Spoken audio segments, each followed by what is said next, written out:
Hello, Gary. Hello, guys. So we're face to face today. We are face to face. Yeah, it's very nice to do that rather than Zoom. Our guest will be in soon, but until he gets here, I read something in one of the newspapers the other week about Philip Castle, who has passed away. He's an airbrush artist, or he was, and he's going to be interesting for us because he did the Aladdin Sane cover, so he airbrushed Brian Duffy's artwork. Right. He did more than that. But that's a good put start. the droplet, the teardrop thing in the little pool? the little pool in his clavicle? Yeah, clavicle's a really funny word, isn't it? I mean, it's like, is that a musical instrument as well? There's a clavichord. Okay. Which is probably based on the same design as the clavicle, perhaps. So he did. He airbrushed into the clavicle. But he did that. You know, he kind of helped make his body look a bit silver. And in the middle gatefolds, you know, he's kind of You see this full length Aladdin Sane. Yeah. And he's kind of painted in, isn't he? Yes. He looks naked. So he did that. But he started off. It's interesting. He was at the Royal Academy of Arts, and he worked. He got some review in he was working for the Daily Express or something, and Stanley Kubrick saw it, and he really liked the look of this kid, and invited him to his house, and he showed him apparently without any sound the whole of Clockwork Orange, and he was looking for some poster art for Clockwork Orange, and by the end of that meeting, Castle had drawn what we know as the poster. The pyramids. Yeah, that's what it's the A, isn't it? It's an A because it's A Clockwork Orange done in that fantastic bubble writing that we used to do on our That's books. right. Yes. Where'd that come from? I don't know where that came from. Maybe it came from that. No, it can't do. So it wasn't quite the bubble writing. The Clockwork Orange. I know what you mean. You know what I mean? And and then he then took those sketches away. So it's actually Malcolm McDowell, wasn't it? Who plays Alex? Yes. So that's him peering out with a knife and an eyeball, and then he airbrushed the actual final, piece of art, which we all know. But the reason he does airbrush, no one had done it before, because it became really common then after that. Obviously David Bowie then clues into that and uses. Well, it. Diamond Dogs was what's his name? Who did Rock Dreams. Rock Dreams. Who was it? What is his name? He was Dutch, and he used to partner up with the famous writer, the guy who's responsible for Pinball Wizard. Oh, for God's sake! Anyway, but yes, you can Google that. So you can Google that at home. See, you can see that these are spur of the moment. Yes, and. Yes, because obviously Bowie had a very close connection with Clockwork Orange, didn't he? Because he used to come on stage to Waldo Carlos's theme, one of the themes from Clockwork Orange, I think the Beethoven theme, and so he did this. He did Clockwork Orange, and then he got his art right. This is where he got the airbrush, and I thought this was quite fascinating, given it's his 1971. And thinking about how Roxy Music and Brian were all into that pop art culture, and the front cover of the first Roxy Music album. Philip Castle gets the idea because he finds an old antique airbrush pen in the basement of the Royal Academy of Arts, and he looks into when airbrushing was done, and it was done famously by a guy called Vargas, who did all the pin-up girls. Oh yes, of course. Yeah. And the pin-up girls were airbrushed. So you think of this through, right? You've got the pin-up girls by Vargas in whenever it is, the 1940s. 40s, wasn't it? They paint onto airplanes and they paint onto cars, and then you've got this guy who finds an airbrush and he does Clockwork Orange. You've got Bowie, totally influenced by Clockwork Orange. So he does a piece of art with the airbrush on it, the same artist. Mm. And then he also did the poster work for It's Only Rock and Roll, the Beatles, the Stones, and he did. That's so funny because that could have been Rock Dreams. It's so similar to that other. That's not the front cover apparently. He did the poster work for it, but it might have been the front cover. You're right as well, but it is. The poster work, yeah. But also he did. In fact, no, I think that was that. He did Rock and Roll Queen, Mott the Hoople's front cover, which is 3 pin-up girls. Right, so that's right, and in absolutely that style, isn't it? And you think that was so fashionable in that 40s thing was so fashionable. It was so well, it was yes. With Brian and with Roxy And then he ended up doing years and years later. He keeps working. He works for Kubrick. He keeps working, and he did His and Hers by Pulp. That was his front cover. Philip Castle. Oh wow, okay. So I think he's a name that goes missing. Yes, but it's funny you say about airbrushes because I had an airbrush. It used to be that was my thing when I made models. When I used to go to Beatties in Holborn to buy my models, Schwimmwagens and Kubelwagens, what have you. And Humboldt, you had it, but you blew it. It was a blow airbrush, and then you convinced your mum to get you the actual pressurized spray airbrush. Which is how they actually painted airplanes and cars, with an airbrush, with compression. It's an interesting world. It's very interesting. Yeah. Funny, compression. You say? Have I told you about my new pedal? Yeah, exactly. We should look up who that. We should look up who that guy was. You look Guy Pilar. Guy Pilar. Right, okay. Because he did the Rock Dreams book, yes, didn't he? And Nick Cohen. That's it. Nick Cohen was the writer. Nick Cohen was the writer. He wrote all the text for it, and Nick Pilar and Guy Pilar did the drawings. Oh yeah, okay. So today we've got our final piece of the puzzle, haven't we? We have. I'm very much looking forward to this. The last of the set. Yes. Yeah, we've had Simon. We haven't had Roger. We haven't had Roger. You know who Roger is now? He's like when the World Cup coins come out. He's like Billy Bremner, isn't he? You just couldn't get him. That's right. You know, there was always that gap with Billy Bremner underneath. That's absolutely right. Because he'd legged it. Dad, we need more petrol. Yeah, well, we need to get Roger in. Why was I so dismissive about a drummer? Of course. Imagine. Yeah. But no, we've got Nick. And of course, Nick was great. Was very much this, who is... But I know what you mean. He's sort of creatively the last piece of the puzzle, because we've had... Well, no, there's no excuse for me forgetting Roger. He's not even the only drummer called Roger Taylor. No. We haven't had him either. So I think Nick was the very first Duran. I think it was him.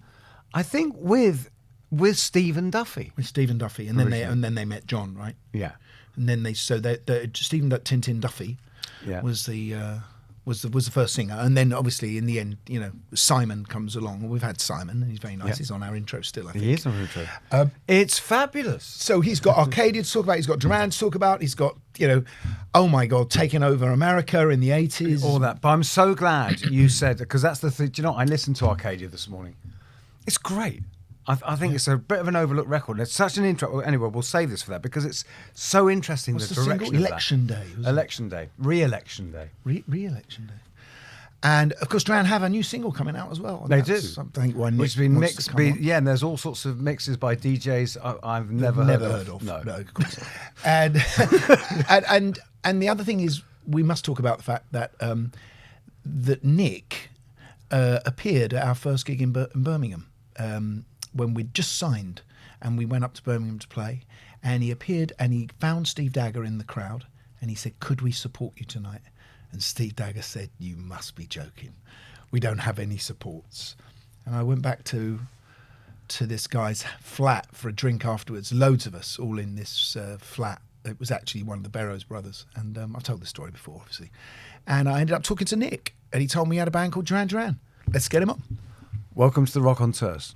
Welcome, Nick. Well, thank you, Gary. While you were coming in, Guy happened to mention that he bought his first bass from a hairdresser's in Chelsea. Am I wrong? Did I hear that wrong? You interpreted it wrong. It was the Great Gear Market, because we were talking about Chelsea. No, I bought the bass from an advert in the back of Melody Maker, but it was a hairdresser who worked in the Great Gear Market. So I had to go down there to pick up the bass, and he then gave me a sort of Bruce Foxton proto mullet. Right. And I went back to him. So he'd just come out of prison as well, just if you want to keep I think what happened is you got your Stanley Clarks mixed up with your Nicky Clarks, didn't you? Before you came, we were having our little intro run, and we were talking about this guy called Philip Castle, who's died recently. Do you know him? He was the artist. He was an airbrush artist. He did the Clockwork Orange poster, and he did the Aladdin Sane, Teardrop in the Clavicle.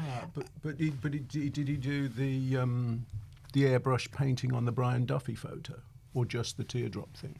You mean the inside? Yeah, on the photo. Yeah, so if you open the inside, his body is kind of greyed out, isn't it, Bowie's? Yeah, but that was done for. It was Alan Jones, wasn't it? The artist Alan Jones and Brian Duffy, who did the Pirelli calendar in 1971. I'm guessing it was 71 or 72, and that's where Bowie must have seen what they'd done together, and Bowie was working with Brian Duffy.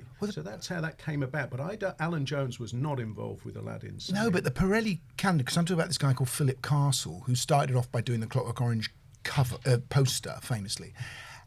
But he also did Cars, right? And Pirelli, you know, It might be something in there. But it was basically a lead-in, really, because we were thinking about that artist who you used for Rio, famously. Oh, Patrick Nagel. Yeah, he was amazing. We never met him, very sadly. There's only one video interview that exists that any of us have ever seen. Our manager, Paul, who was an avid reader of Playboy magazine. All right.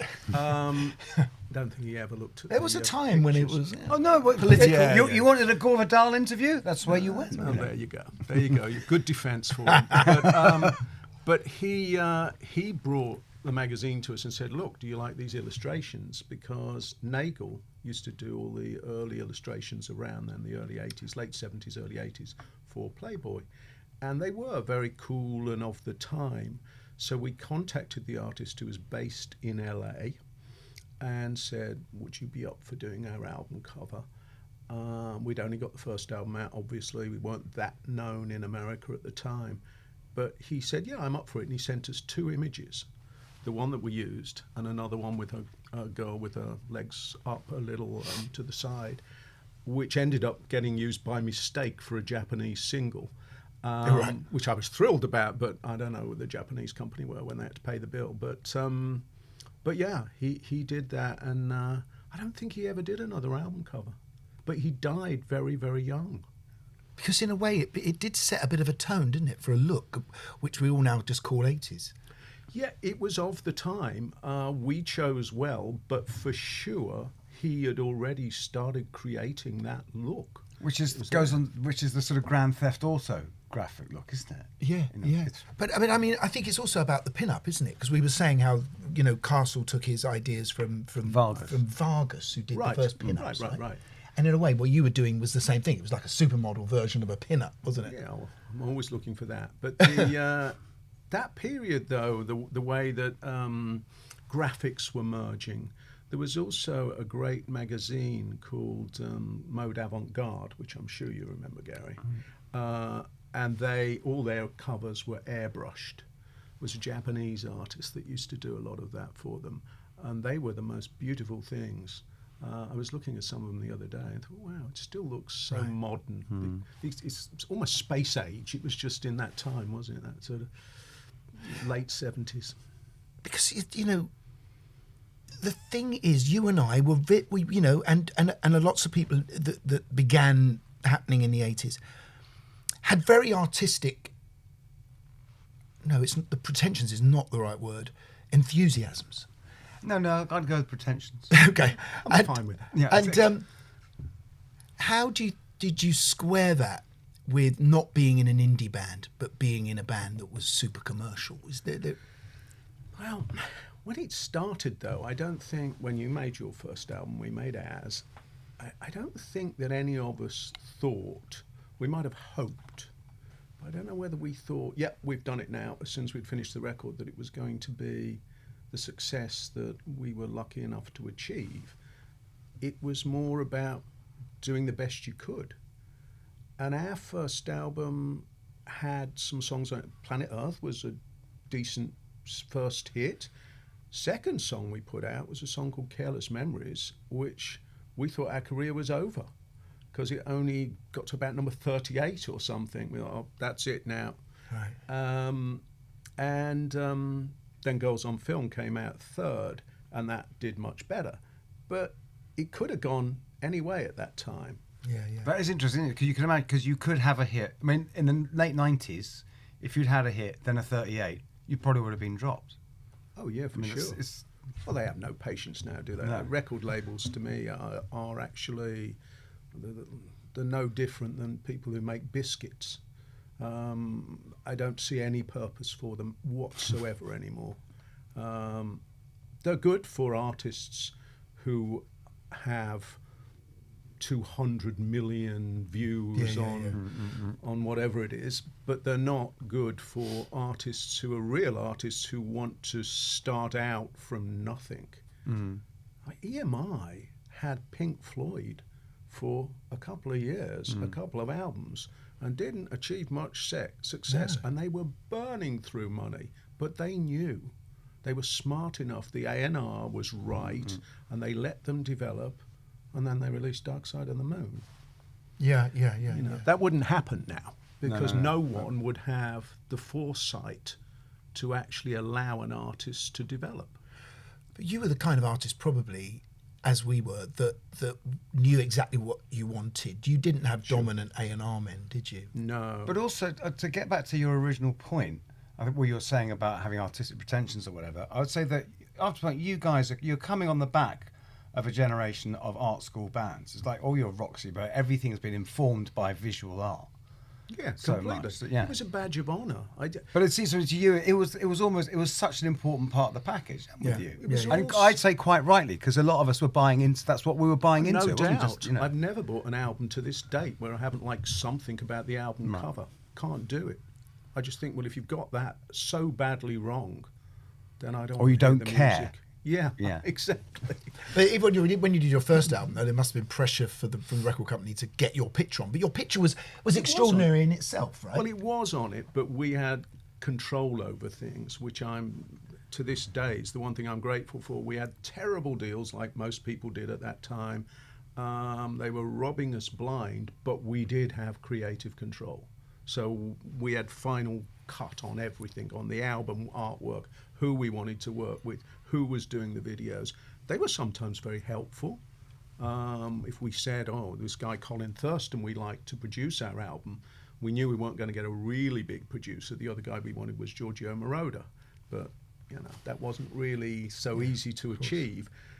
But Colin had engineered Lust for Life and The Idiot, and he'd also produced the first Human League albums. We thought, right, he understands synthesizers and he understands vibe, and hey, he's been in the same room as David Bowie and Iggy Pop for a while, what can go wrong?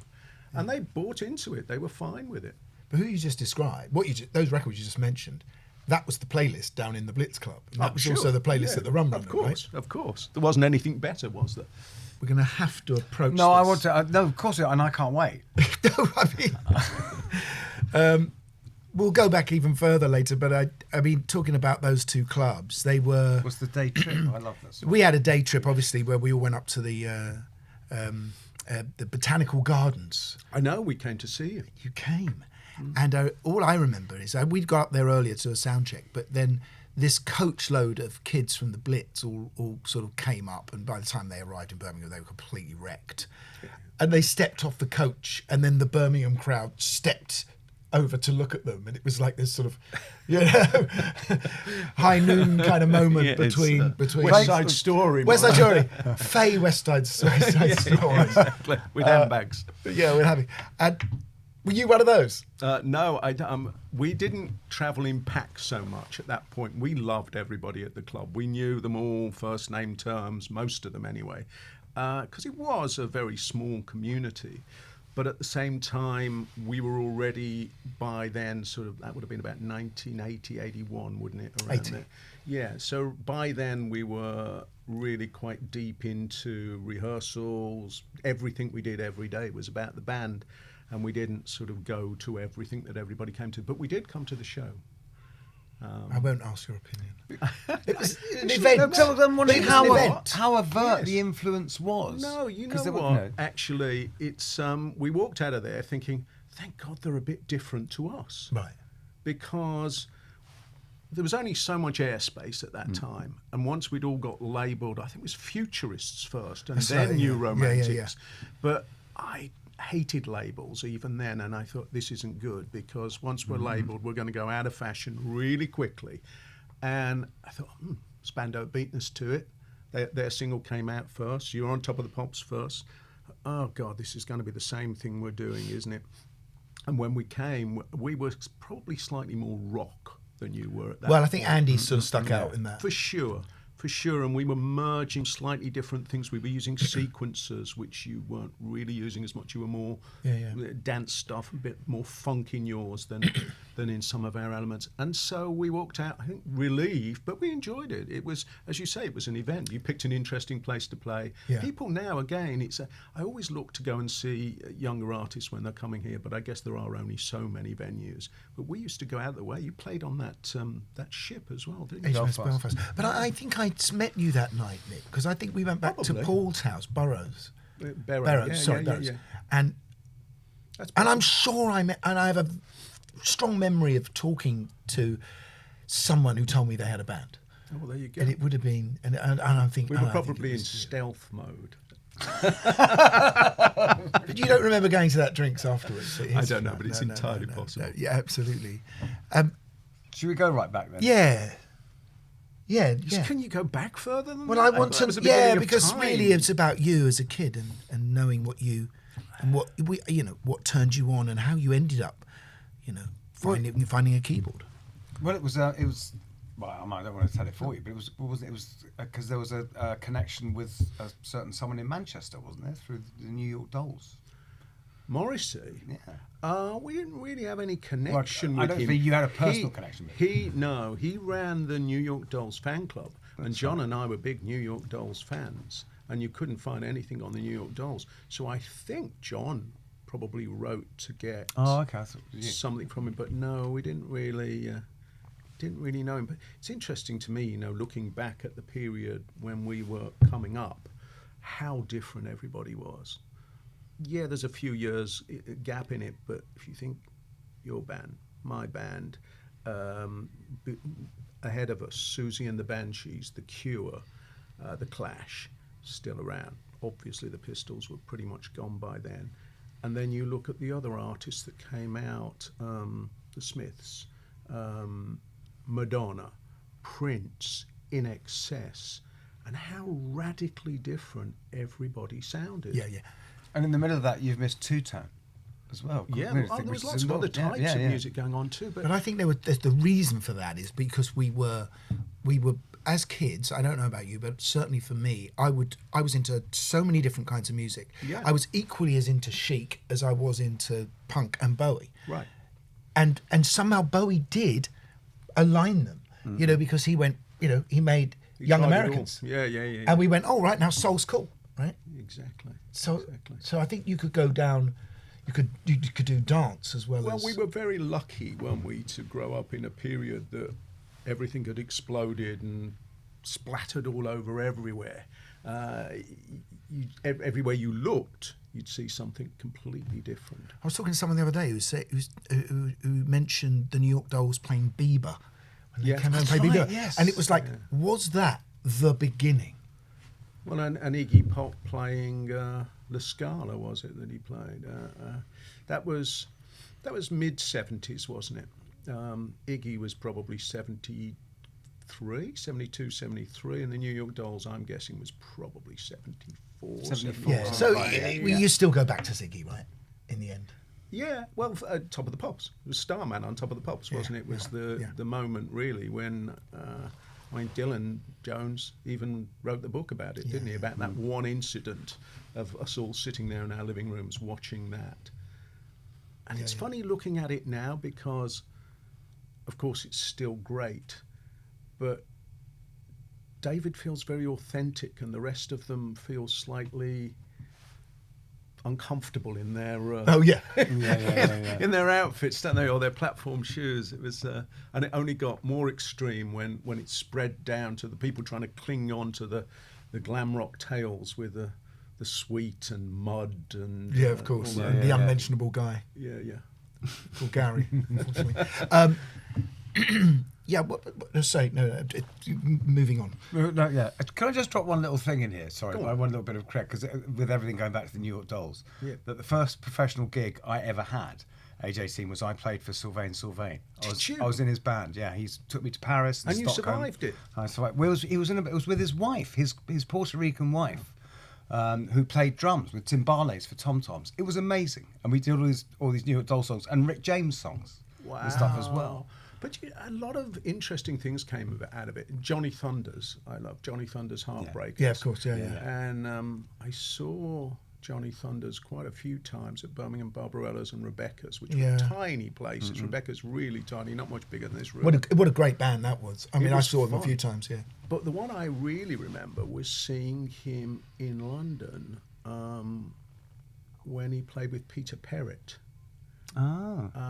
Which I was at somewhere, I don't know, it was like the Lyceum or some ballroom or something.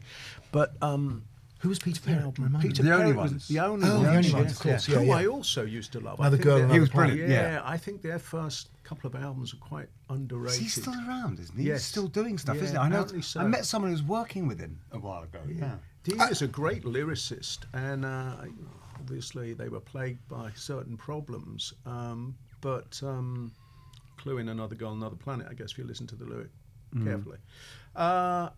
But boy, they were good. And he played with Johnny Thunders at that show. It was when the So Alone album was out, I think. So what you got a bit of... By the way, I just wanted to say that it's funny, we've had about 300 people on this podcast, and there are only really 3 events, aren't there? There's Elvis on Ed Sullivan, there's Beatles on Ed Sullivan, and there's Starman. Starman, Top of the Pops. Top of the Pops. And we all seem to go back to those moments, you know. I suppose interesting. But it's interesting, isn't it, that the bits that we're latching onto here is when Thunders takes glam into punk. Yeah. Well, they were. The New York Dolls and Iggy, and I guess MC5 as well, were really the start of proper punk. And then it moved on to the Ramones and Patti Smith and that sort of CBGB's generation, which really did sort of slightly predate what was going on in the UK. But I think because Johnny Thunders he was in London doing all his stuff in London at the time. He was signed to Track Records. Well, yes, correct. But he came here because it was more happening here than it. So he was in like, America. so that was a kind of New York thing, floating around, the London punk scene, because they were very, very different. It was much more. Lest we not forget that Malcolm McLaren used to manage them. Yes, exactly. And then went on Red to patent leather mouse suits. Yes. Exactly. I mean, and then went on to create the Pistols. Was McLaren the guy who put them into women's clothes, or was that... No, they'd been that. This was they gave up. His thing was he dressed them. He went for this whole Chinese. It was patent leather mouse suits. So when were they on Old Whistle Test? That was a famous one, wasn't it? That was before. That was earlier. I mean, Malcolm was he went out to New York, and it was a sort of last gasp attempt, really, to sort of kick some life into them. But it's I think that sort of that connection with glam, which I'm interested in, and it goes back. You mentioned Warhol, Bowie going after the man who sold the world, going to New York to meet the factory people. No one had really heard of Velvet Underground in this country. No one had really got into Iggy. It was, again, it took Bowie to sort of fish that out for us and for us to look. Well, he's good at spotting stuff, wasn't he? You then, later on, made your connection with Andy, didn't you? It was the first time I went to New York.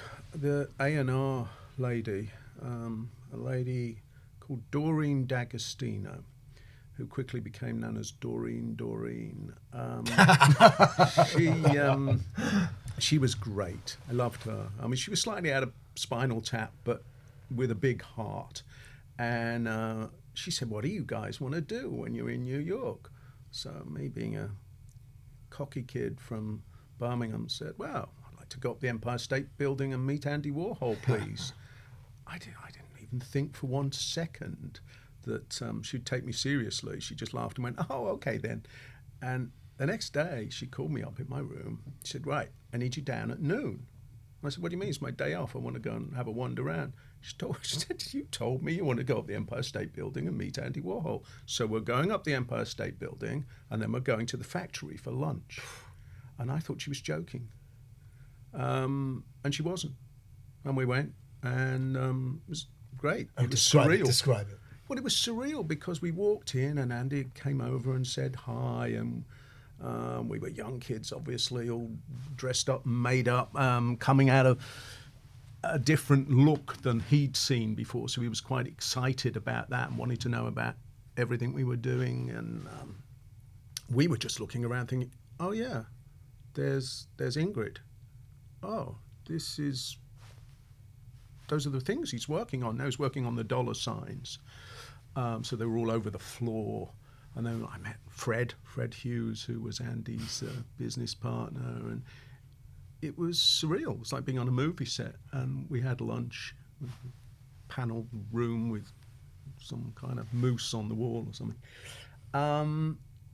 Was Andy very coquettish with you? I can imagine. He was incredibly sweet, actually, and helpful. Lots of people have said things about Andy. I obviously didn't know him until 1981, until he passed away. But he was really helpful to me. He told me all kinds of things about business. We talked about art a lot. Because every time I went to New York, my phone book was sort of Uncle George, Auntie Linda, Andy Warhol. But I didn't know anyone in New York then. So I just called him up and he'd say, right, we're going out. I've got a great memory of something. It was something I was reading. It's either an article, it wasn't an interview, and you're out somewhere, or you're gone somewhere, or you've turned up and Andy Warhol is there. And it's Andy saying to you, oh, Nick, you got to wear pearls. I don't know, but it's like something he would have said. He used to come out with strange things. One day he said to me, put your hand inside my jacket in this pocket. I said, I'm not doing that, Andy. He said, no, I just want you to know what's in this pocket. And I said, what on earth are you talking about? Said, all right, so I stick my hand in his inside pocket in his jacket. And I said, little stones or something. I said, what is that? He said, oh, take one out. I put one out. They're diamonds. He's walking around with this huge pocket filled with diamonds. And they weren't tiny little chips. These were big diamonds. Wow. But Was the studio silver at that point, or was that the older one? No, it wasn't silver. Yeah. Did you meet any other of those sort of artists that he was hanging out with at that time? Well, over a period of time. Yeah. Jean-Michel and I knew very well, and Keith even better. Keith Haring, all of that crew, because I was in New York most of that time. So Julian Schnabel, Francesco Clemente. They were all Sandro just Chio. around. Didn't know him. But there was what's amazing about that is that where obviously there was a new generation of kids like ourselves that were coming forward to make this new wave of English acts going into American, British acts. Yeah. That's what New York were doing at the time, wasn't it? That's kind of what they were doing, art. Yeah. Oh, definitely. It's. I think one of the reasons I never got into Brit art so much in the 90s was because I'd lived through the 80s in New York, and it was so absolutely extraordinary to me, and I was at that age where everything was extraordinary. You just meeting different people and going to big personalities. Yeah, he's an extraordinary person. I keep using the word extraordinary, which is extraordinary to me in itself. But they were becoming ordinary. Yes, quite exactly. It's losing its extra. But things were very different then, and coming back to England, it seemed more provincial. Even London, which is my favourite city in the world still, it seemed sort of a little smaller, more village-like compared to the explosion. New York was insane. Yeah, it was just everything you went. Well, but what was more, nightclubs. the area, all that. Exactly. But it's also the fact that it's different. You're a massive pop star, but even for a kid like me, the fact that you could get in everywhere. You know, just by being English, you were everywhere, and it was utterly overwhelming. It was a helpful badge to have. But didn't hurt. Yeah, if something went wrong at the hotel and you put on all you go Terry. That was always a good thing. Terry voice, Thomas. This is an absolute shower. I'm terribly cannot sorry. believe you possibly consider. Yeah. We're all related to the royal family somehow. Aren't we? Yeah. I remember going to Area, and it was quite an incredible place when I first walked in, because they used to have those glass boxes at the side with sort of people inside. Well, Andy did that one I saw night. someone strapped to a chair with a shark swimming around them. I swear to God. Wow. Well, I was quite early in the evening, so it might have actually happened. Wasn't Damien Hirst as a teenager? Was it? Well, Andy did one of those. Yes, he was in the box. I can't remember what he was doing. There was someone ironing in one of them. I think he was sitting there with these Brillo boxes and things, which were all over the dance floor. It was great area. Fantastic. I love that.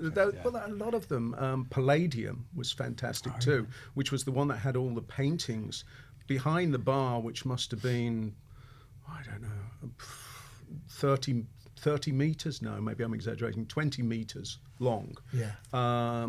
There was one gigantic Jean-Michel Basquiat painting, and over the dance floor was a massive Keith Haring. Yeah. And And these aren't worth millions at that point, are well, no, but they were worth something. they? But they were contemporary. They were happening. Francesco Clemente had done some frescoes over one of the archways on the way in. It was just so beautifully conceived. And then you go to Danceteria and you've got like 5 floors. Of Africa Bambaataa playing music that is not that far away from the Rum Runner and the Blitz, right? Where he's merging funk and craft work, and there's a sense at that point that actually British bands could really do well here. Yeah, I also think the radio stations were key to it. WLIR, which was in Long Island, and KROQ being in LA, they really did champion British acts.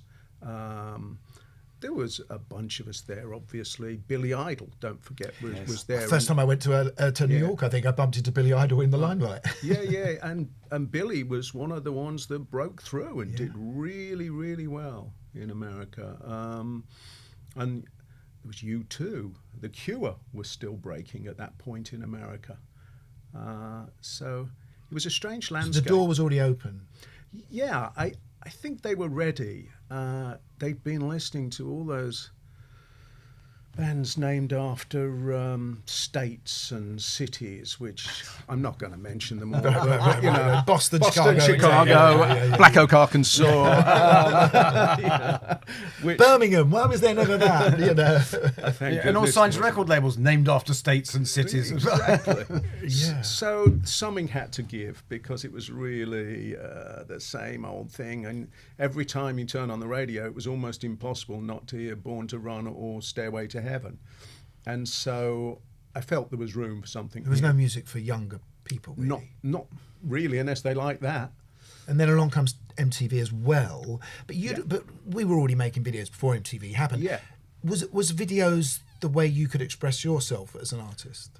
Well, it was just coincidental, wasn't it? I mean, you must have got Because you were involved. really schlepping as well. You did all the toilets around America, didn't you? Yeah. I mean, you weren't banking. It was a pre-MTV kind of ladder. The first time we went there wasn't MTV on the first album, and we played places. We played the Roxy in LA. We played 4 shows there. It's tiny. It's probably 400 people or something.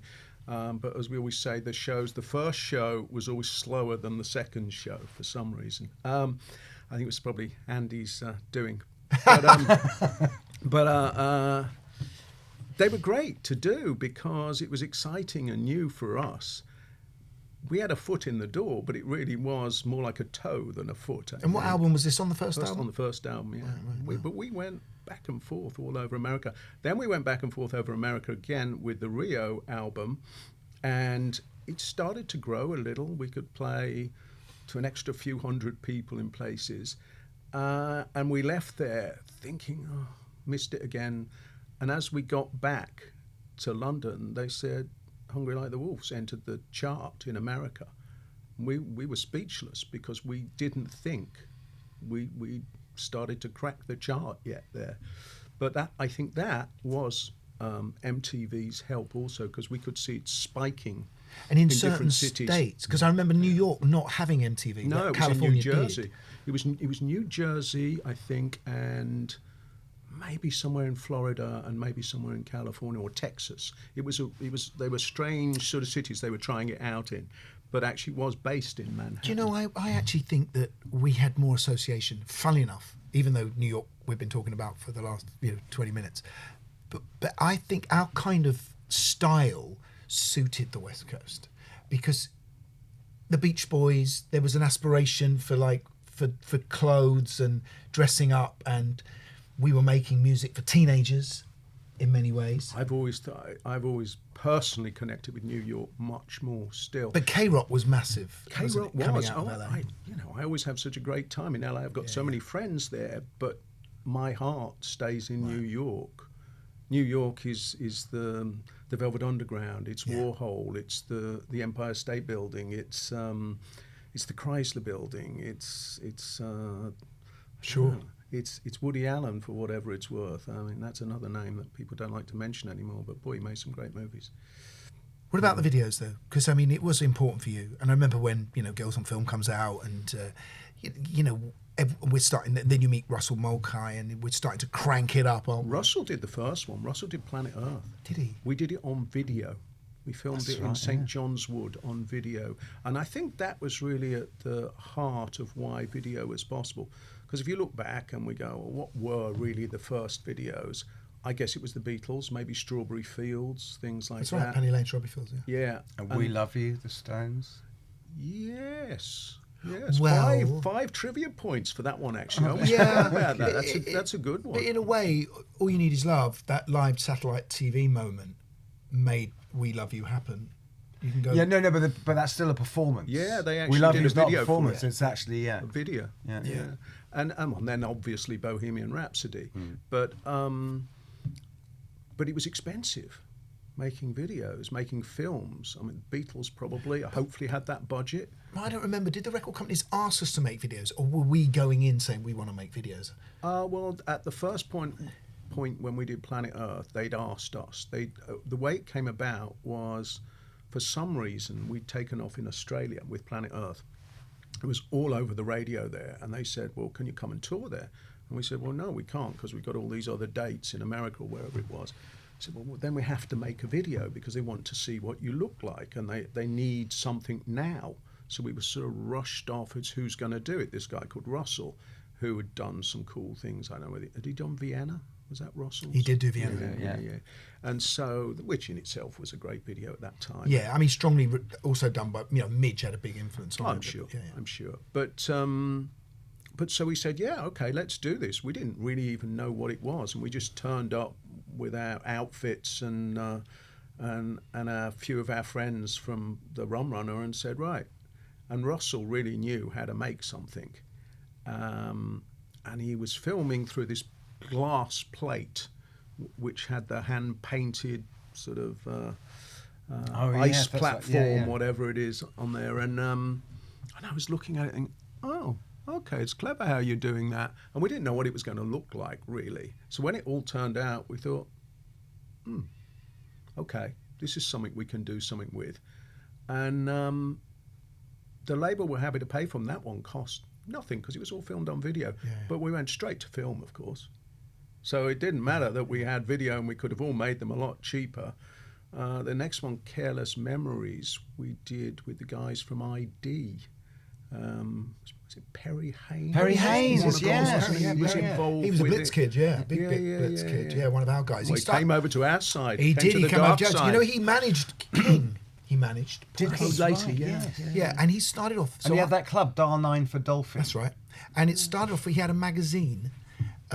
He started a magazine called Camouflage, and he took me and my brother down to somewhere on the south coast to wear strange clothes and pose like we were, very expressionist type vibe, and then he moved from Camouflage into ID. Yeah. Well, ID though was very influential too. That period when people were starting things was that post-punk thing when everything was handmade. That's what I loved. Is when we made records. We made them by block at a time by hand. We didn't have computers and things, did we? We played stuff and pieced it together and rehearsed the song and did a good take of the song to get it, and then played on top of it and did some overdubs. I mean, those early ID magazines are all sort of stapled together and they're all like fanzines, really, aren't they? Yeah, exactly. It was post Sniffing Glue, wasn't it, really? Yeah. The first ones, I've got some copies of them, I think the first 3 of them or something, and I kept them always because they're significant from that period. Definitely, yeah. People were doing different things. again, we have the 70s to thank. Ritz magazine.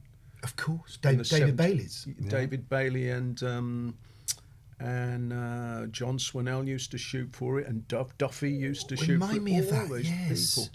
What was it? There was something really exotic about Ritz magazine. Yeah. What was it? Why Well, it were was we based into Well, 'cause it was a format, wasn't it? It was like it was kind of like Interview, wasn't it? Yeah, exactly. They that's ripped what it off was. Interview. Yes. I think their advertising was Andy Warhol reading a copy. Have you ever seen the video that, or the film that Bailey made of Warhol, the black and white one? It was on ATV I have in seen the it. 70s. He did it because he did another one with posh English photographer Cecil Beaton. Cecil Beaton. Beaton's in that one quite a bit. Right, okay. But that's really worth. But I think what watching. was great about the Ritz magazine was there was this we could buy it. There was a sense of this sort of rather decadent other world that was hidden. It was glam, wasn't it? Yeah. It was the Thems, and it was the Zanzibar, and it was Yeah. that's what it was. Yeah. Wasn't it, that era? And Bailey, of course, had all that resonance of Yeah, the it 60s. was the guy the editor or the owner, David Litchfield, I thought was very ahead of his time. Yeah, he'd done another magazine before it. I can't remember exactly what it was called. It's called The Image or something, a little square one that was just Do you collect a few these years things? before. Of course, I collect almost everything, Gary. It's terrifying. What about Nova? I love Nova. Yeah, Michael Heseltine, wasn't it? Was behind that. Was he? Yeah. Wow. Nova's very significant, actually, in Bowie. Well, it's the one with Mandelier on the cover, isn't it? Oh no, the one I know is Mary Helvin was wearing a kabuki wig on the front cover of a Nova magazine, and that at that moment Bowie said, "I want my hair to look like that." And of course, the kabuki wig is really a mullet. Right. It's long at the back and spiky on top. And The kabuki mullet. Now there's a kabuki look. mullet. There's a look. and it came from that picture. Kabuki Mullet. That was such a John Peel band, isn't it? Kabuki Completely. Mullet. First to fall. and then we had Kevin Godley on. We've had Lowell on, and they Well, they did Girls on Film, didn't they? And View to a Kill. Yeah. Which was shocking in its day. Yeah, it was. Bits of it still shock me how I let them get away with that pimple on the guy's skin when the girl is pre-Photoshop. They were great to work with. I love them. I always liked 10cc. I saw them a couple of times when I was a kid, and then Godley and Krem made some good records too. And it was interesting that they had the foresight to switch to making videos, because it was really all about ideas, and that they had good ideas. Well, and the fact that because they became these great video makers, that they then switched things around, didn't they? Their music was made as Well, they're something making to their own facilitate videos the as video. well. Yeah, Yeah, it was yeah. it was What's almost the one like with the them video came crying first. through the Cry. video? Yeah. Right, that- Trevor Horn. Yeah. Oh, did he? Produced Yeah, it. well, that was good. Yeah, really good. I remember that. Yeah, and they were quite art school as well, because their Consequences was like this weird prog album they made, wasn't it? Anyway, I want to hear about Tintin Duffy and that part of your life and how you met. How you met Charlie and Well, Stephen, so when we started, I was 16, I was at school, and I was doing my last year of O-levels, and I was doing okay, so my parents said, you've got to stay on, do your A-levels, and go to university, and I'm sure they had dreams of me being a lawyer or a doctor or something. I was like, nah, don't need any of that. And John was 2 years older than me. didn't they have a toy shop? My mum, at that point, they got a toy shop, unfortunately, at the age when It's very Avengers, isn't it? I Yeah, can but imagine. I wish it had been when I was a Well, kid. your some first way. song was to do with that, wasn't it? I'm sorry, Toys. getting ahead. Don't know about I thought that, it was a doll. okay. But the no, they owned a toy shop. My mum had one when I was probably about 9 or something like that, 9 or 10, when I'd just sort of grown out of toys and didn't want anything to do with them. And before I got back into them, by the time I was about 17 or 18, I thought, wow, look at that Jerry Anderson car, isn't that great? But it was very useful. We used to rehearse above the toy shop. There was a little room, and The only reason there was a doll, wasn't there? Bend Me, Shape Me. Didn't that a song come from? how on earth do you know that? you see. That's Stephen He has Duffy. been your memory. That's Stephen Duffy. Yes, he took the some of the lyric from the song off the back of a packet of a doll that we were looking at Okay. I upstairs knew I in the had something. I storeroom. knew. God, that's very good. But how 80s that is. You Yes. know. Yeah. Well, this was actually this was 1978, and Stephen was in the band because John met him at art school at Birmingham Polytechnic. And How'd you meet John there? Well, John I knew since I think I was 10, he was 12, and we met over the usual things that our gang would have done: David Bowie, Sparks, Cockney Rebel, Roxy Music. Music. I got introduced by a mutual friend, and he lived around the corner from me. So that was it, and we used to hang out together. I'd been to a couple of concerts already, but he came to Mick Ronson with me. We went together. With his first concert. How old were you? Well, I was 10 then, 10 and 11, and John was And 12, that's not 13. Bowie, that's Mick Ronson solo. That is incredibly sophisticated. Really? I think so. everybody loved that album then. Yeah, didn't that was a they? great album. Not, If you yes, like David Bowie, yes, everybody loved that album. Not 10 what years was it? It old. was 74, was it? I would have 74, been yeah. 12. Yeah. Yeah.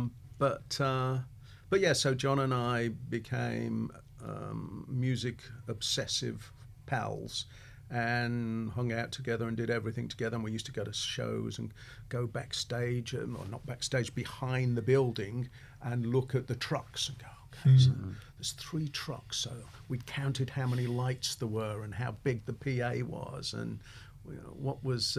That's really true. That's almost like you're planning. Yeah, Already, we were planning. Oh, we had a I manifesto. find that really emotional, you know, that these guys are still together now touring, you know, what they did and what they achieved. And I'm trying to imagine you, but you just, unfortunately, you both look like John and Nick, but just smaller. I mean, you've got the hair and the clothes. Well, because the first thing I thought when you thought, and don't say it's right, is that as the idea of John 2 years bigger, and probably sort of if he was really tall already. And just how cool he would have seemed. Yeah, he was. John, I guess, he wouldn't mind me saying at all, was slightly more geeky. That's then. a big age difference, isn't it? A couple of years Then then. huge. That's huge. Sort of, but we all liked the same thing, so it was good. And but we started with Stephen Duffy when I was 16 because I didn't want to. John had been in a couple of punk bands already, and I didn't want. There was one called Shock Treatment who I actually went to see. And another one called 262, I think. And then he was in a band called Dada. Ooh, very sophisticated. Yeah, well, and they had their keyboard Not the player. first. Their keyboard player had no, correct. Yes. Was it Robert Robert Palmer was yeah, in there you Dada, go. Their keyboard player, I remember, had his keyboard on top of an ironing board, which I thought was actually rather good. I remember seeing the Subway Sect, and they had a sofa and a lampshade on and a standard lamp on stage, and I thought that was nice quite too. cool. Yeah, That's bordering on prog, though, isn't it? yeah. But yeah, so Stephen was our singer then in 78 until 80. But by that point in 78, I didn't want to miss the opportunity to form a band with John because his punk bands had broken up.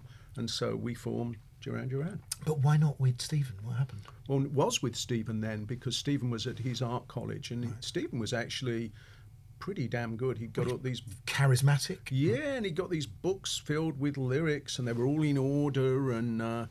I hadn't realised quite how much he'd borrowed from Scott Fitzgerald. We use the word borrowed very lightly. Okay. Nice. But... I mean, The Great Gatsby, I can see that, you know. That's Well, very he was. 80s, isn't it? In a way, isn't And it? he was very Stephen too. Brian Ferry, really. Well, I remember being on stage with him at Barbarella's and I was just about to start my little K rhythm unit on this sort of boom, boom, sort of thing. And beforehand, Stephen said, well, this is a song in his most fey voice. This is a song inspired by a writer called F. Scott Fitzgerald, and it's called So Cold in El Dorado. And I thought, okay, the bottles are going to start flying any second. The rhythm box starts. But actually, I have a great fondness for Stephen. We were heartbroken when he left. He wanted to do something more rock. And so he left and formed a band. I think they were called the Hawks, or the Subterranean Hawks. I don't know which way round it was. And we were on our own again. But that's when we sort of started to switch a little bit more towards dance music and disco, because the early stuff with Stephen was much more art school. Well, you see, you waiting for the bottles to fly. I mean, it's like Robert Elm was getting up and reading that poem before we played at the Scala.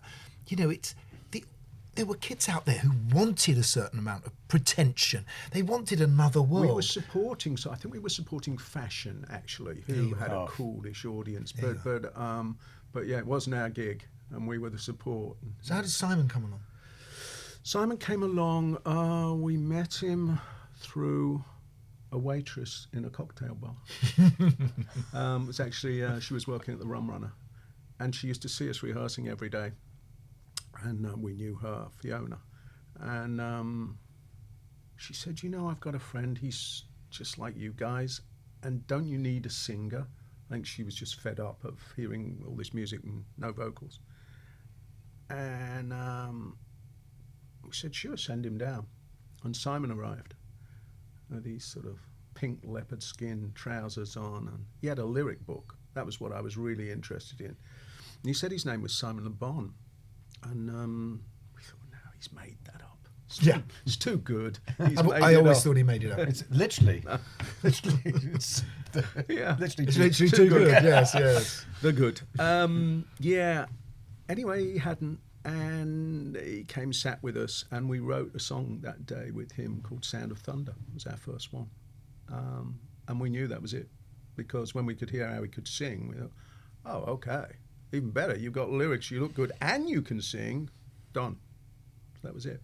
And he had the same likes and dislikes, obviously. Pretty much. He liked a lot of things that maybe we didn't like as much. He loved David Bowie, of course, but he also liked Joni Mitchell, which I thought was interesting. I didn't get into Joni Mitchell until much later. And he liked The Doors very much. I think Jim Morrison was definitely a big influence lyrically on Simon. Yeah. Okay, I want to jump around here. So now how long we've got. But because seeing as one thing we're really getting here is how you and John are so much, you're so close, you're so the start of this, that when you do your separate projects, I mean, how the fact that, because I want to talk about Arcadia, which I think is a criminally overlooked album, by the way. And how was it that you two split for that period? How did that feel? Well, very odd, but then the world was very odd by then, because we'd been on this sort of crazy ride for 5 years non-stop from 1980 to 1985, and that culminated with Wild Boys, then View to a Kill. And after we'd done that, we were so burnt. We weren't taking any days off. We weren't thinking about anything, and we were just all running at full speed all the time, because another opportunity always came up. And we were ambitious kids. We wanted to be bigger than anyone else, and we wanted to play the biggest place, and we wanted to have number one after number one. So you never ever felt pushed around by management? Well, until 1985. Right. Then at a certain point, I think we'd reached the top of the mountain, and we looked down and went, oh my God, that's a long, long way to get back to any kind of realities. And internally, the band, Andy wanted to do something more rock, and of course I wanted to do something more synth, more artistic. He wanted to get back to some more roots. So was the camp split slightly like that within, on just as friends on tour? Yeah, towards that period, I think Wild Boys and View to a Kill were the pinnacle of what we were doing together for pumping up the sound. And I remember sitting with the engineer Jason Casaro when we were doing the View to a Kill mix, and saying to him, Jason, look, those meters are completely in the red. And he said, great. Because he just wanted to break every rule of making sound that special. And we felt like we tried to do that with everything. Whether we've been successful, that's for somebody else to judge. But we had pushed video, we pushed our songwriting to as far as we could. We pushed whatever we could do with sound, and we'd made a movie this thing called Arena that was done in 1984, and we'd done the live album, and we were just burnt. And so we wanted to step back for a minute. And in that stepping back, of course, that's when the split occurred, because John wanted to spend more time in New York with Andy, and they wanted to be at the power station and work with Bernard on that. And Robert Palmer, who was a friend of ours, saw an opportunity too. And I think it was a great choice. Robert was an amazing singer. And so he got involved, and Tony Thompson being one of the greatest drummers in the world. So that all worked for them. Simon and I just sort of decamped to Paris because I wanted to spend some time out of the madness of London and wanted to work with other people. We'd never worked with anyone apart from the people in the band. But that's the thing. That's the thing I love, because looking at it, so I listened to it again this morning. What's interesting is everything we've talked about today, your whole journey, all the names, and everything. All the names, this fantastic, incredibly posh, eclectic mix of musicians. None of these are those people coming up. You know, it's David Gilmour, it's Sting, it's Mark Egan, it's you know, extraordinary music. Herbie Hancock. Yeah, well, he was just in Paris, and I was hanging out. I've never seen anyone's hands move faster over a keyboard. He terrified me. I thought, okay, I'm never going to pretend in any way to be a pianist ever. I play synthesizers. He was very generous and so sweet, though. I didn't know Gilmour played on the album. He's all over it. Is he? My God. Yeah, when I first met him, he loved it. He loved it. He was really chuffed. Where did you record him? It was great. It was recorded mostly at Studio de la Grande Armée. And was he there, or did you think, let's get him over? Look, we got him over, we got everybody over. The budget was absolutely ludicrous. Well, that was on his downtime. Yeah, Floyd were doing nothing. Yeah, they split up. It wasn't such a bad thing. We'd been doing okay till then, so when you got a call saying, a couple of guys from Duran Duran want to invite you over to Paris for 4 or 5 days to come and play on a few tracks on the album. And David's immediately going through the list of restaurants. Exactly. The good restaurants go, they have nice wine as well, you know. But he was great. Yeah, it's so fun when I listen to it. There's one song, and it's so funny. It literally starts off, and it's like, there he is. Oh, right. Yeah, The Promise. Delayed guitar. There is some later on, but no, it's just the bend. Well, I've always wanted to redo the album, reimagine it, remix it, have someone else, get Bob Clearmountain or someone to remix it completely, because there was so much on it. The difficulty in mixing it was that we'd been recording for about 16 months or something, and so I've got reels and reels filled with Dave Gilmour, reels filled with Andy Mackay, right. Of course, Andy as well. Yes. Outtakes from Grace Jones, yeah. Stings trying different harmonies on things. It sounds like a box set, really. Well, yeah, I don't. But and also you're doing great kind of Ryuichi type stuff as well. Also we had Masami Tsuchiya with us, who's a Japanese guitarist who'd played with Japan before, but he was quite an interesting artist. I don't know. Did you know? You thought he was his sushi chef, didn't you? He was great, Masami, and what he had was his Prophet 5 was very different than mine. He had these sounds that were programmed for Yellow Magic Orchestra. And so he said, did he play with them? Well, he said, do you mind if I load them into your Prophet 5? And I was thinking, I don't want to lose my sounds, but actually they're pretty cool. And so he put this cassette on, because you used to load programs from a cassette. This cassette on, he was listening to them loading on his headphones. He was going glitches and things. What's he listening to? This is crazy. And he was going, yeah, it's loading. And when it all loaded, he said, listen. And he started playing these things, and they've all got fourths in them and these things that don't really fit with half the chords. But I've never taken the sounds out of my Prophet, because I can make the original ones that were in there. I can never make these things. The crazy sounding things. So a lot of that is on the album. That's what I was playing. Actually, so while we're on that, right, I went up to Roland in Timpan Alley. Denmark Street, and went up to see Matt Knight, and he was showing me they have all these various special projects. And one thing that was so cool was something that was made for you. It's either a Jupiter or a Juno A, but it's black and gold. It's like the old JPS Lotus colours. Oh, right. It's all black with gold sliders and knobs. I've got a black one. They made a completely black one. All the keys are black, but which is kind of fun until it gets a little darker. Yeah. No, I don't know. The moody intro, yeah, with the lights down. There's so much to talk about, Nick, and we haven't really got a lot more time. But I'm interested in how that 2001 get together again when all five of you were in the room, and I remember being at Wembley Arena, I think it was, to watch you come together, and I think you did this amazing thing where you all walked on stage and stood at the front. And how did that all feel genuine? Genuinely friends getting back together. How did it feel? Well, it took a long time, didn't it? We split up in '85. Then John, Simon and I got back together in '86, late '86. So about a year and a half later than when we'd split up. And Andy and Roger didn't make it.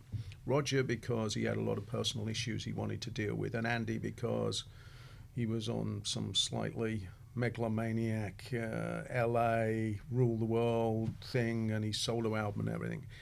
And we thought, what are we going to do? Because there's now only three of us. Do we carry on like this? Do we get other band members? Do we wait and see if they're coming back? Because we thought that they probably were coming back.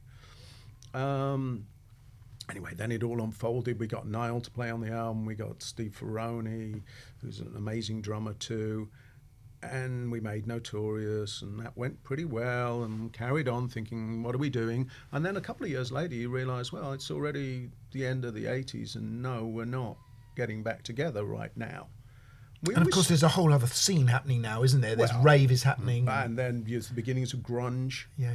And so there wasn't really much space for people like us on TV, on the radio, in the charts, whatever it was. It was hard then, around 1990. But it was the first time we realised about 4 or 5 years later that, oh no, we didn't get back together, did we? And we've got Warren on board by then as guitarist. So it didn't occur for a while, but then people asked every year, I think, throughout the 90s, when are you going to put the original band back together? And we always said, well, no, because we didn't know whether anyone wanted to do that or not. Are you all talking through this period? No, we didn't speak to Andy for that whole period. Roger, we saw occasionally. Roger came and played on the Thank You album in 1995, played on a couple of tracks with us, did a video with us, and it was great to see him.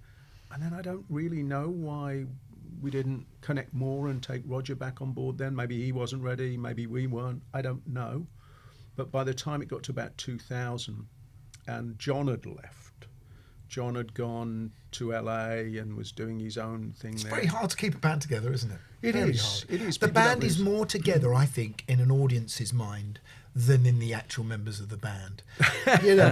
Because they yearn for it more. Because to them, it's a return to that moment where their lives changed. Yeah, and it represents a period, doesn't to when it? you saw Stardust. Well, look at what it did for us. Look at those albums. Look at Ziggy Stardust, Aladdin Sane, Transformer. Yeah. I think it is an important part of culture, but when it falls apart, I don't suppose we would have wanted the Beatles with 3 different members, would we? And Paul McCartney wouldn't have felt the same. And so we'd reached that point where we knew that it was a really thin piece of string at the end of the 90s, and that we either had 2 options. One was to stop doing it, do something else, or to put it back together and see what happened. And Simon was very keen to do that. And he made the call to Andy, I think, and we all met in London in St John's Wood in a little office and looked at each other and thought, okay, can we do this? And we started doing some demos. Then we put some money in ourselves, went to the south of France, which is the sort of thing Duran Duran would have done and still do. And we rented a house for 10 days, 12 days or something. That's a big commitment. That's living with each other. Yeah, it was. And there were moments when we thought somebody wasn't going to make it out of the house. Depended who had the best ammunition, I guess, at the time. But we fought through that and then realised we were going to make it work. Because you have to have a certain set of rules, don't you? That you all need to play by. You can't have one person getting up waiting to work at 9 o'clock and someone else not getting up till 3 o'clock in the afternoon. Well, yeah, I mean the Rolling Stones always used to work very different hours, and they didn't suit all of them. But we made it work anyway, and the answer, was it easy at first? No, definitely not. It was bumpy.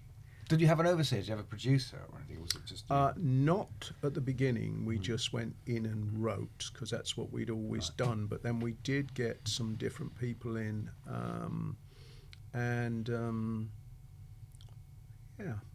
we worked with Nile again.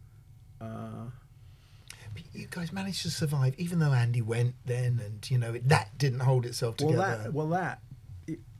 That's the one thing I would say. Andy's a killer guitarist, and he's a big voice in the records. Yeah, for the early ones, very much so. And when Andy and I were absolutely on the same page about how to make something work, I think those moments that clicked really worked.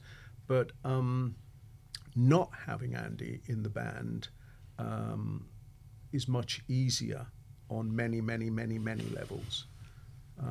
Because he's quite a divisive sort of character, and it's not a criticism of Andy at all. It's just the way he is and the way the rest of us are is pretty different. The rest of us kind of fit together more. The rest of us all love David Bowie more than AC/DC. Right. I think that Andy had a very different upbringing. It's a bit more northern, Newcastle. When he arrived, I didn't understand a word he was saying for about 3 months. But yeah, did get him in green glitter eyeshadow very quickly. I mean, the fact that you guys keep doing it now is just, to me, I'm jealous, because I think, you're still obviously enjoying it. Yeah, very much. And you're making new material. Yeah, I think the thing is, we realise we're lucky together, and that works. There are always going to be moments when someone's pulling in one direction and somebody else is pulling in another, and you have to be able to compromise.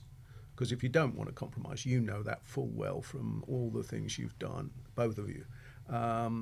That's what it is, playing in a band together, being in a band together. And we've learned quite well how to do that, and to understand each other. When someone's in a bad mood, we all kind of know how to manage it. Yeah. And who's going to talk to who and who's going to keep out of the way. And it's not something we talk about. It just is one of those things that by now we know each other so well.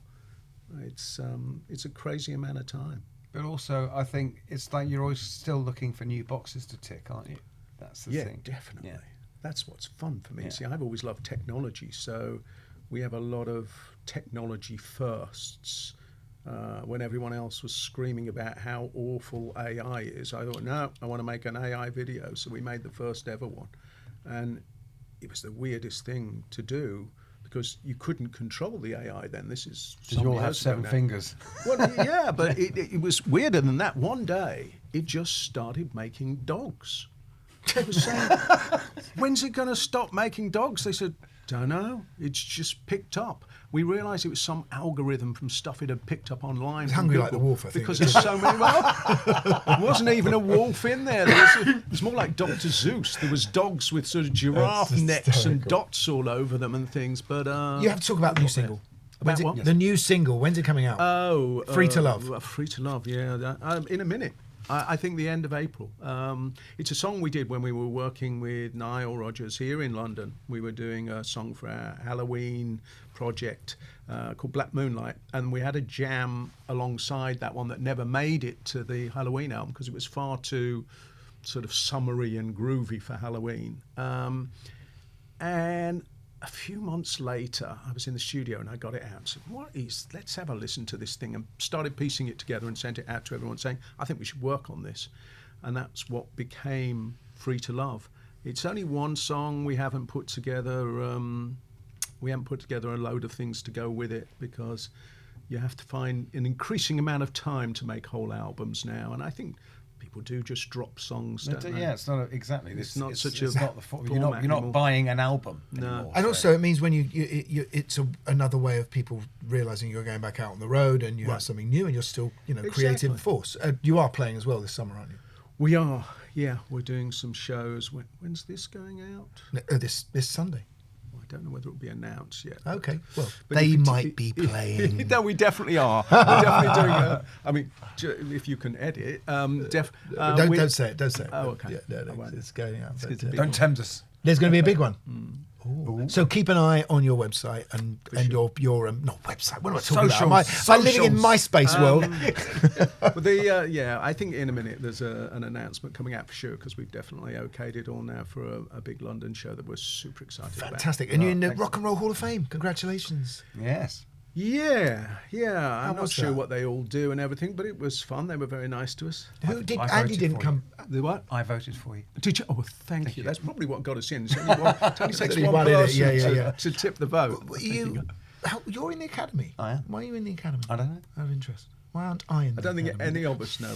We'll vote for you. But I don't think any of us know the rhyme and reason No. of the Rock and Roll Hall of Did Fame. Andy come back up on stage for that?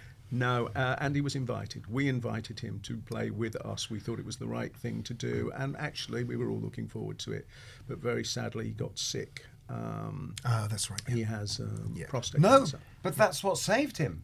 Was Simon reading that letter, and Chris Evans, the doctor, heard it. Was watching the ceremony, and that's why he got treated, and that's why I actually then went and did a charity gig with Andy to raise money for Chris Evans's platform. Yeah, and where I also got to play Stairway to Heaven with Robert Plant. Yeah, we raised some money for Andy's treatments as well, because obviously we want the best we possibly can have for him. Yeah. But yeah, he's doing okay, I think. Thanks for coming on. Oh my God, it was so brilliant. good, wasn't it? That was such good I fun. enjoyed it. But that was like proper trivia chat. I loved it. I mean, we could have gone on and on and on because you have such an enormous career. But yeah, you know what I was going to go on to when we were talking. Then I thought, oh no, we better not go down this rabbit hole any much. Well, any we can further, edit it in if you want. Well, no, because it's up to you. It's not that relevant. But when we were talking about Clockwork Orange, so a dear friend of mine, I'm sure you must have met him too, Dougie Fields. Yeah, of course. Yeah. Well, he, who, as we know, sadly passed away a few years ago now. But he was telling me about Stanley Kubrick had seen his artwork at that period and had asked him. He said, "I'm doing this film called A Clockwork Orange. Would you be interested in doing the poster and doing the design for the film for me?" And Dougie went to see the film and didn't really love it and said, "Sorry, it's not really for me." Wow, that makes total sense because I can imagine now, because I said on the introduction that that Kubrick got Philip Castle over to his house, showed him the film. Apparently, had no sound on it, Right. and then said, "Look, but he must have shown him something to do with Dougie, because it is quite like a Dougie Fields, Yeah, isn't it?" for sure. Yeah. For sure. But Dougie, he made one small painting at the time, and he doesn't know what happened to that painting, but I think that was really the direction of it, and had must the have shown orange and the... Well, that brings it all in full circle, doesn't it? I've got there's a little bit of Dougie trivia. Is that there's a great picture. There's a bass that Roger Waters used to play around 1960. It was a Fender Precision, and it was this sort of like a camouflage pattern. Really amazing thing that Dougie had painted it. And I asked Dave, and I was once playing a bass around at David's house, this sort of plain wood Precision. I said, "Whatever happened to that amazing bass that that Dougie played for Roger?" And David very sheepishly went, "It's that." Like, what? So I stripped it. I didn't know. No! Well, and also Dougie used to live with Sid. Sid Yeah. Barrett, and so the floor on the striped floor, with yeah. the striped floor on the front of the Madcap Laughs, the album, that was Dougie's living room, and it's remained like that the whole time. They Dougie just was sold there. off the floorboards. And then later they sold off the floorboards, and I sent a note to Dave Gilmore to say, "Look, I thought, I don't know. I don't might know be whether I want interested." somebody else having it. It'd probably be better with him if he wanted it." But, Yeah. Who had it in the end? Who's got the floorboards? Well, where's he going to What put are you them? going to do with him? What are you going to do? Then you've got to Put buy them a in the house boats. to put. Yeah. Thank you so much, Nick. And That was so great, that was man. wonderful. Really, we really can was wrap up great. now, can't we? We can. And thank you to Gimme Sugar for producing the show and Yeah. these guys here at Warner's today. It's good night for me. And it's good night from them. Good night.